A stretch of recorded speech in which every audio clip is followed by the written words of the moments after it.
Now, Inside Out 2. Does anybody remember Inside Out? Is that the one with all the emotions? That's the one, all the emotions inside a girl's head, inside a girl called Riley's head.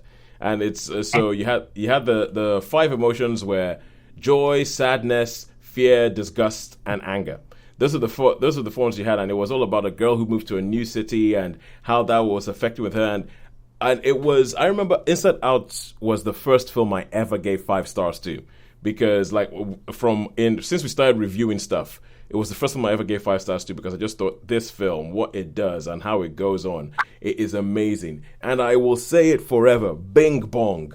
Bing Bong, which those of you who watch Inside Out will understand this, but Bing Bong has me in tears every single time I watch that film. I can catch bits of it on TV just like randomly. Bing Bong will have me in tears. I thought Inside Out was a brilliant film. So I was dreading this.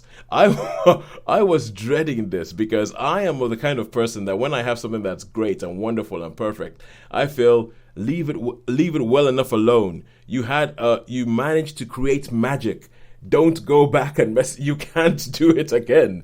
That was my problem with it. I was just kind of like, please, please, please don't go back. So when they said they're going to do it Inside Out 2, I saw it as the thing of how Pixar is now being run by Disney, and therefore everything is being run by shareholders, and how they say, what made money? That. Let's have more of that, please, and all that. And a bit of a spoiler is that some of my fears were well founded, I think, but not all of them. Because in this film, it's about 2 years on from the first film. By this time, Riley has grown up a bit. She has settled into San Francisco, where she is. She's part of the ice hockey team, which is a thing that she was really, really big on in the first film.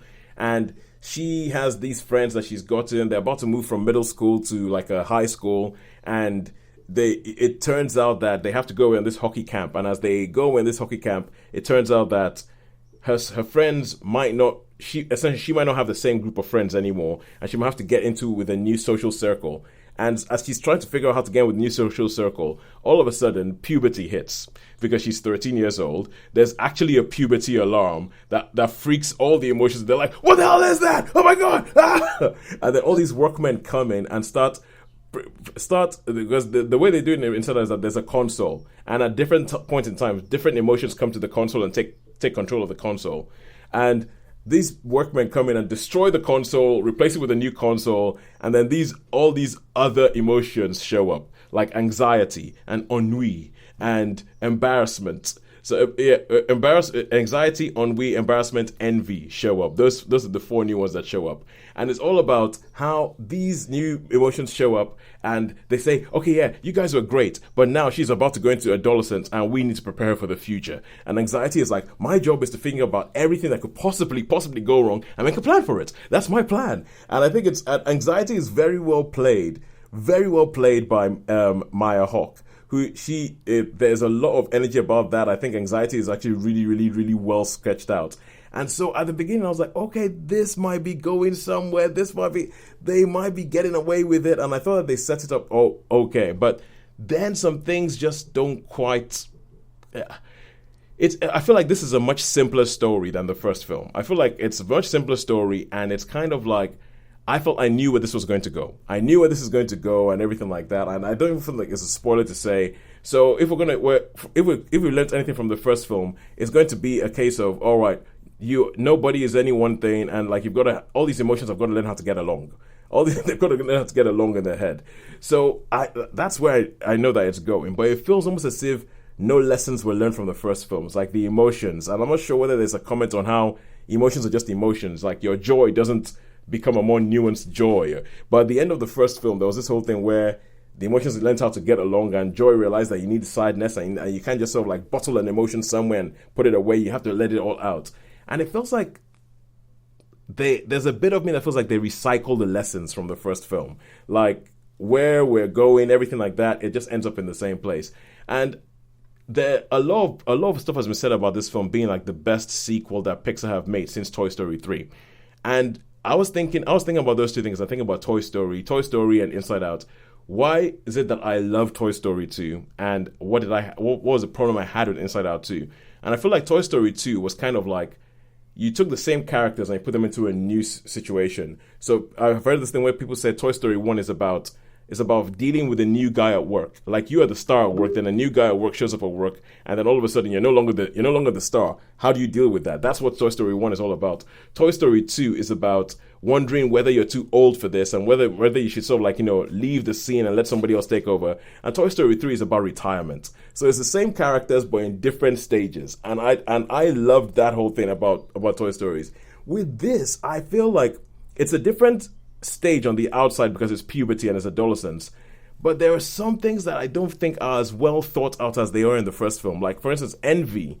I don't think envy, like, I feel like they haven't really nailed what envy is or what the character of envy is in this. Like, what is envy supposed to do and how it's supposed to so besides anxiety, I mean, embarrassment is embarrassment. So embarrassment just is big, massive, tries to hide but can't really hide, and is red and just sort of like keeps like, doesn't say anything because it's too embarrassed, and just keeps. And so you have all that, and ennui just sort of lounges on the sofa and goes, ennui is French, and just lounges on the sofa and just kind of goes, why? Why do I have to do anything? No, that. So there are these little funny bits, and it's better than I thought it would be. But I still think that it feels a little bit like a TV special. Like, Disney had this whole thing where they'll make a really good film and then they'll have like a straight. And if this had showed up on TV, I don't think it would have been out of place.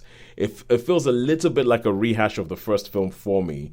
It kind of ends in a very obvious, this is where we're going to go, and it feels like the lessons that were learned in the first film were just learned again.